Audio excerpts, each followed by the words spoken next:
talk about today, Bo? Man, I think we're gonna talk about continue on gentrification of the race conversation, and we have opportunity to either go with skin deep or please give me a get out of jail free card of the prison of my white guilt. I think we're gonna play Monopoly.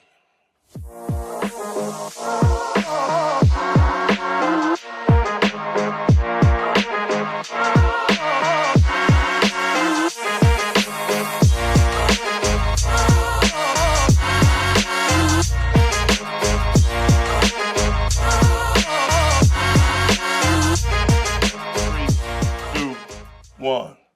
Greetings, family. This your bro, Antoni Bo, here hanging and banging with you once again. Appreciate you giving your time to hang with us where we can walk through this thing called life and put this equation together that we may call come out on the right side of this thing. I want to send peace and blessings out to the Shades of Unity family. Uh, Peace and blessings out to all the listeners. Peace and blessings out. This is dedicated to the whole world, to all the peacekeepers and those who are striving to keep peace and are willing to war within themselves. I'm gonna ask you to send your thoughts to me, man. I came down with pneumonia this last week, still breathing hard. My guys was making fun of me. They heard me walking up the steps. We was here at the Granger Estates. They heard me breathing and panting hard. Man, I couldn't breathe. That pneumonia had me. It was choking me out, and I was on a 5.5 hour flight to the East Coast, and it just had me down bad. But, I'm thankful to be able to gas some breath again and come back to you and hang with you where we can truly dive into some life conversation. As we talked about in last episode, we were talking about gentrification of the race conversation, and we compared it to how you would gentrify lands, in neighborhoods and communities, and then take that definition and see and connect it in how we do that with the race conversation. And it's always two words with the definition of gentrify or gentrification that always stands out to me, and that's the word polite, or the other word is that we're going to renew. So imagine that when you connect it to the race conversation. And this curriculum that we have, we've been teaching it for a while. This curriculum that we have, we break it down into three parts. One is ally versus allies. Allies singular. Allies. You thought I was going to say plural, huh? Mm-mm. Nope. I'm talking about you're lying. But you're claiming you're an ally, but you're lying. That's one section of it. We also have skin deep. That is the overlay, outward aesthetic, and we assume something by the outward aesthetic, but inwardly, it has a different function. It's moving different. It's a manipulation tactic within gentrification of the race conversation. But tonight, I think we're going to dive into the third section of this, which is please give me a get out of jail free card of the prison of my white guilt. Y'all heard me. Now, before you get in a tussy, listen real good. We done walked through these episodes. I have listed to you, shared with you, went in depth with you on the vulnerability and potentials of myself to where I can be, I can move righteous and I can also move very unrighteous. I can move with some good, but then also, I'm the most wicked person I know. It's funny because I'll go into the places that I work and I'll get in front of the groups and I'll say that to the groups. I'll say, hey, first let me say this, let me set the tone. I'm the most wicked person that I know. And all the people be gasping like, what? Who? Yeah, you heard me. I'm the most wicked person that I know. Key word, that I know. If you understand what we talk about on this channel, we talk about self-awareness. And how can I know anybody else unless I apply these characteristics to myself first? And when I apply these righteous characteristics to myself, man, it shows me how wicked I can be. So I'm just trying to be self-aware and clean that up. And so I want to share that with you. I'm trying to exemplify that first for you. That, yeah, I'm the most wicked person that I know. But I'm working on it. I'm striving to work on it. But we can't work on it unless we diagnose what's going on. And what I've learned from the so-called race conversation and then the gentrifying of it, what I've learned is it's a central common denominator within America that functions within Americans and within the culture of America, and that's this thing called guilt. But then I talk to a lot of different people because, I come from the neighborhood. I live in the neighborhood, born and raised, and, I can talk to a lot of different black folk, per se. And the guilt thing never comes up. But whenever I talk to a lot of my white brothers and sisters, it never fails. It always comes back down to this guilt thing.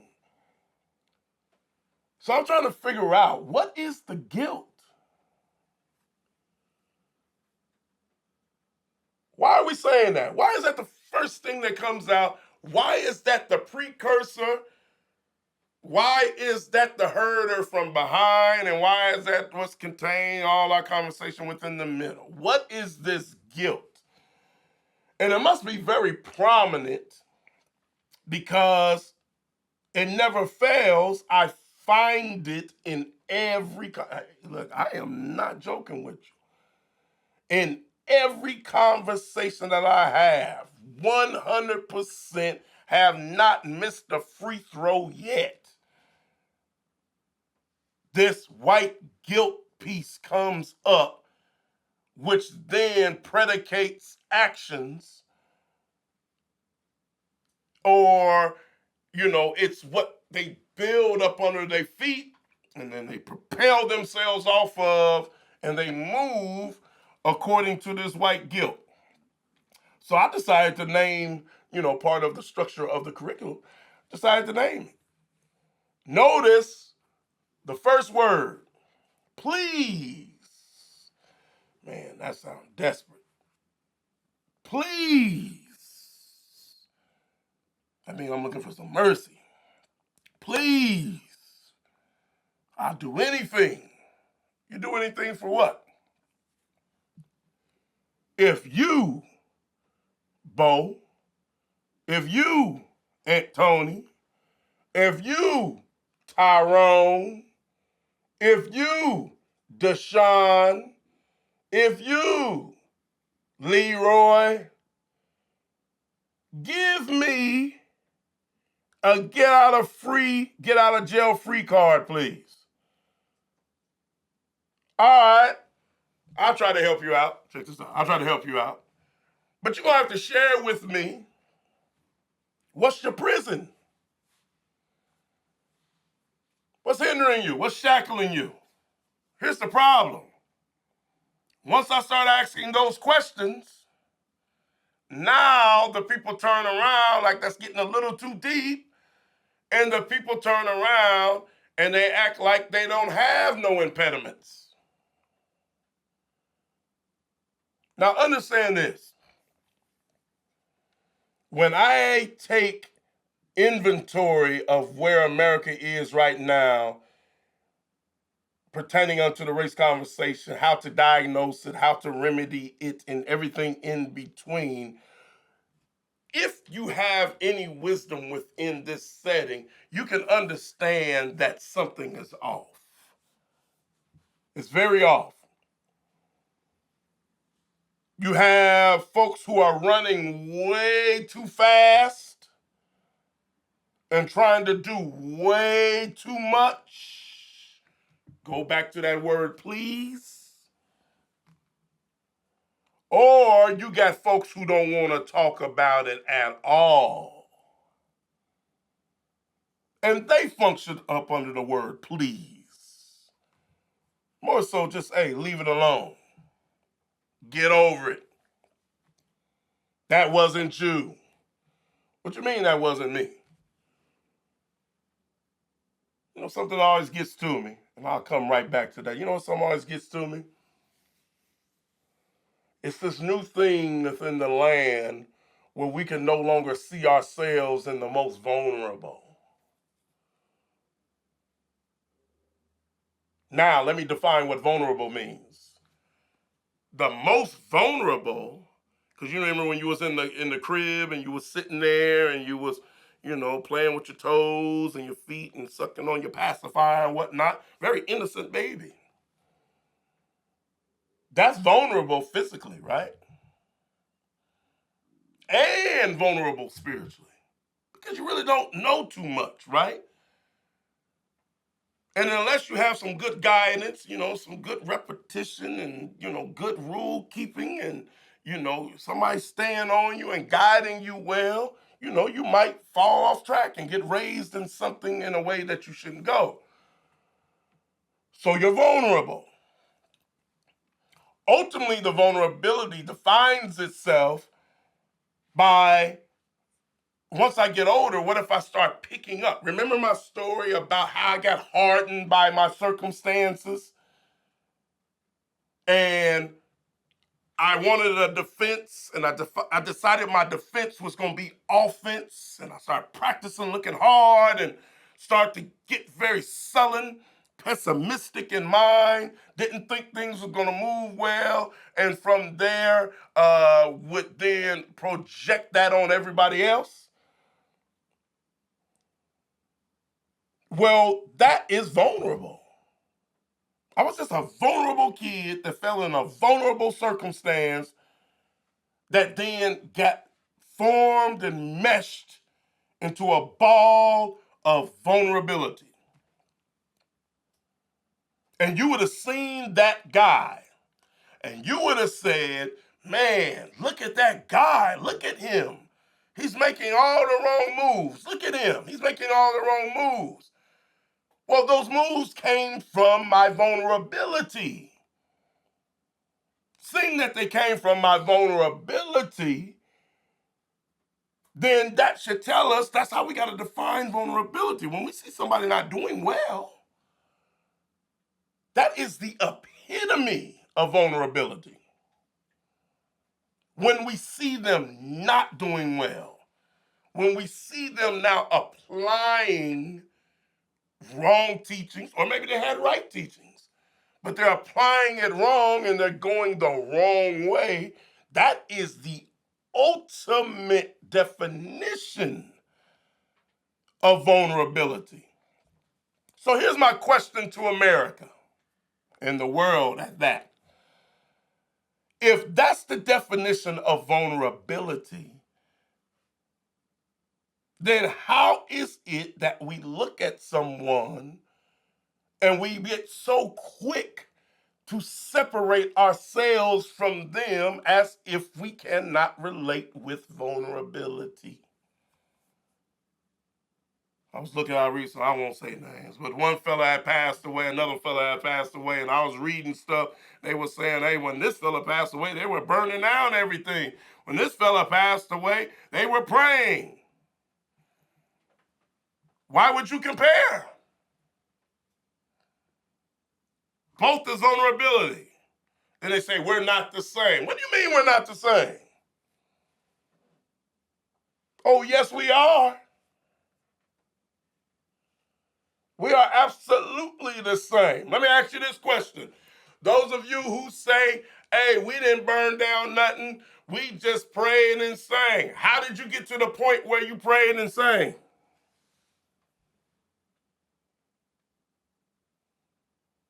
You trying to tell me you didn't want to go burn nothing up? You trying to tell me if you was in my situation coming out of my house and the vulnerability that hit me in the ways of this life, because I told you I came out of a household where my close relatives, one was murdered and the other one was a murderer. So you telling me you can't relate to me in the vulnerable feelings that I had as I went forth and did not know how to discipline those feelings? And you take the pathway of least resistance, and it's easy to go get back. And to do the vengeance part, it's easy. That's in the human nature. It's easy. So when we start to lose our relatability with vulnerability and define it all the way across the board, now we're in trouble. Because now we're going to start acting like flesh and blood folks with vulnerable, fragile feelings and personalities. Now we got to put on a front as if we're on top of those feelings and those characteristics and those attributes 100% out of the day, 24/7. No, you ain't. You notice how I said ain't?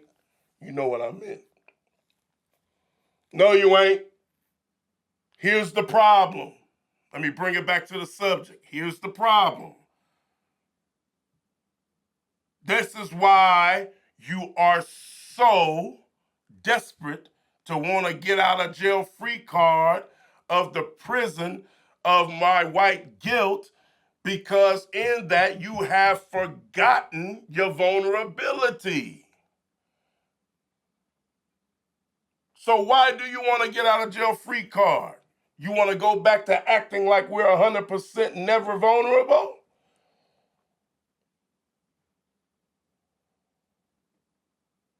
See, this is what happens when we end up start talking about we the best this and we the best in the world and we the greatest this and we the greatest that. You know what happened? You have to start living up to that. And when you got to start living up to that, now you can't have no failure moments. You can't have no less than moments. When you can't have no less than moments, now you can't be human. Next thing you know, I start to compare our less than moments. Have you noticed when we start having race conversations, people start talking about how good their race is? Well, we did this, and we did that, and we did the next, and we did that. All of it is wonderful, great attributes and accomplishments and all these different things. Notice nobody never says, and we stink. Nobody never says that. Hey, and we're wicked. Nobody never says that. Why? Aren't you human? So as we spoke to you a while ago, what is the trophy? What you going for? What you going after? You have fronted for so long. I just got in a conversation with this brother the other day. Real good conversation, too. We had about a 2-hour conversation, this white bro. Me and him. It was a good conversation. But this guilt thing, is robbing your soul. That's what I told him. It's robbing your soul. Because the question is, if you say, I didn't do it, then what you tripping on? You didn't do it, you didn't do it. Why you so invested? People should be able to have the conversation right next to you, race conversation right next to you, and it shouldn't bother you one bit because you said that wasn't you and you did not do it. All you have is control over what you do. And if you did not do it, it should be an easy and open conversation. Matter of fact, you should jump in the conversation. If you got to feel like, hey man, I want to feel like I'm guilty in this conversation. Well, you said you didn't do it, so there you go. Jump in the conversation. But I always ask, what's your proximity? Because something is getting at you for it to pull out guilt. What is it that you're observing in connection to this race conversation that's pulling your conscience? You know, for the group that would say, stop talking about it. Well, if we stop talking about the disease, what do you mean stop talking about it? If a disease is ravaging the people, why would we not want to study the disease? But even if we study the disease, we definitely don't want to gentrify it. You want some gentrified medicine? Or you want the best medicine that the doctor can prescribe? We cannot allow our guilty conscience to take over what is the remedy. And if I got a guilty conscience, I think I would more so want to find the remedy. So we can't allow that to take over the whole thing. Who says it's about me? It's about the collective of getting medicine and remedy for the whole collective. Not battling, not racing. That's y'all's problem. You know, set up here, you know, created this thing called race. Everybody's functioning off of this thing, called race, and all you got in you is competition. Competition. All your PTSD runs around competition.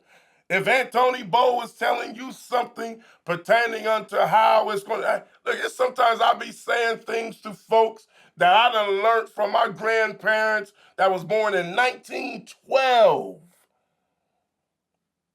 Which was some good wisdom. They was telling me about how what they had to go through in 1930s. Something you weren't even there to see. But if you listen, you can hear the testimony of those who were there to see, and it would help you with the puzzle pieces that you can then latch on to what's going on now, and you can see the pattern of the picture that's being developed. But then you turn your ears off to it because all your ears are in it for is for competition. That's why if y'all go back and check it out, that's why we got an episode called What is the Trophy? It ain't no trophy. Ain't nobody gonna be able to hoard something up and say, we the national champions of race. No, you ain't.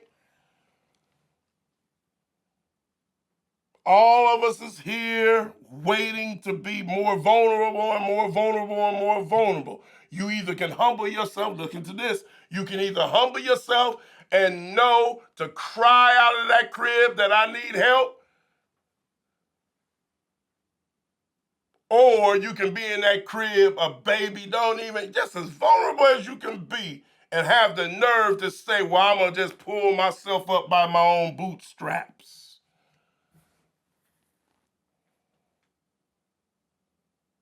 You think so? You think that 3-month-old gonna pull themselves up by their own bootstraps? See, that's how you gentrify the conversation. Try to avoid the conversation. Try to avoid the vulnerability piece as if you were never vulnerable. As if you cannot relate. I had this other fella sit up here and tell me, the so-called liberal fellow. He told me, yeah, yeah, but man, I would never understand. I would never understand. I told him, I said, if you would never understand, what are we sitting here talking about then? I'm wasting my time. I need to move on. What do you mean you would never understand? That's why I'm communicating it to you. Now, you might not have went through the exact same experience, but you have lived through a vulnerable experience. And you need to hear the spirit of what I'm speaking and match it to your vulnerable experience. And when you do that, you will be able to understand because you'll be able to relate it to your experience. So again, what is your proximity? Meaning, how much do you marinate in the conversation to try to problem solve the conversation or the situation? Or do you avoid it? Do you avoid it? Do you avoid it? Do you avoid it? Who was that? Was it the vice president? To say, we don't gotta apologize for being white no more? What? I'm open. Please come sit with me. I have these conversations moreover. I had over 10,000 of these conversations in my life. I'm down to sit with anybody. Huh? When did you have to apologize? And he was talking about, maybe my skin white. Your physicality. Why would you have to apologize on your physicality? You want to know what? You didn't get to choose your physicality. You didn't get to choose that. Umbilical cord was still connected. You didn't get to choose that. But a day comes where the umbilical cord gets cut. And you're vulnerable. And then you get raised. And then you got to leave on out there. And now you got to start heaping yourself to things that is like unto you. And you start making choice. That you are responsible for. But even in that, you potentially could have been raised in such a vulnerable situation where that even gets distorted. Everything is not a rivalry. So much so to where now when we have the conversation, the only thing you think about is your guilt, your guilt, your guilt, your guilt, your guilt. Your guilt is not the star of this conversation. It's what you're guilty of. Unless you're guilty. All we're doing is putting behaviors and patterns of behaviors out there. And then when the rock gets thrown amongst the dogs, let the hit dog holler. See, I think America, man, this is what's happening with America. It's to my sad regret. This is what's happening. America is getting to the point where we're acting as if we cannot be challenged on our behavior. We all can be challenged on our behavior. Now, if we get challenged on our behavior, the one that's challenging us, you should be ready to hear who's getting challenged to respond while they can give their why. I don't think we're coming together to really want to hear, what direction we going and why I'm moving, how I'm moving according to that direction, whether it be positive or detoured or negative. It's just in a competition mode. It's like, you're not doing well. All right, I'm going to celebrate over you. That's good. That's one mark for us. We're up on them, 1-0.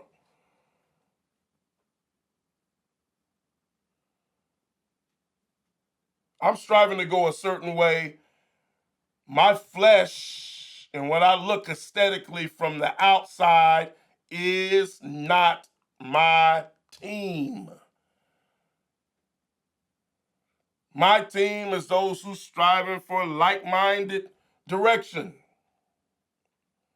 But even in that, even if you ain't striving for the like-minded direction, I see the vulnerability in you, and I'm gonna never act like I'm so much up and above you to where you don't got no hope. We got to get it together, folks. How often do you cross-examine yourself? What are you guilty of? Why are you so invested in what you claim that you're guiltless of? Why are you so invested? I need somebody to define to me whiteness. And then at that, somebody define me blackness. Because I say it isn't definitions, and I say it is definitions. I just want to check and see how much are we really enmassed in culture to where we may understand.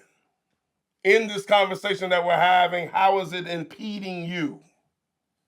This is our homework. How is it impeding you? To where you got to change the framework of how we're having the conversation. And then understand who is to have the conversation.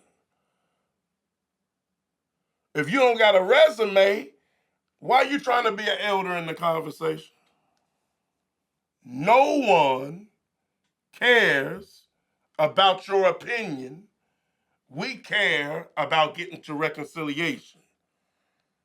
Now, I do care about your opinion if you're using your opinion to help get us to reconciliation. But if your opinion is just, if you're just exalting the right to your opinion, then that's no good. We want to get to reconciliation. White brothers and sisters, don't feel guilty. Don't feel guilty unless you're guilty. To answer that correctly, you got to have an elder give you some information to have you cross-examine yourself. And the culture that we have set forth here in this land, and see, have you been blind participants in it, and you don't want to be blind no more, and you want to refrain from those things. Can't do that unless you be a student. Got to be a student before you're a teacher. All right? Here's the question. Can a book be read without ink and paper? Answer is yeah. Go talk to the author, the one with experience. Hey! Peace be.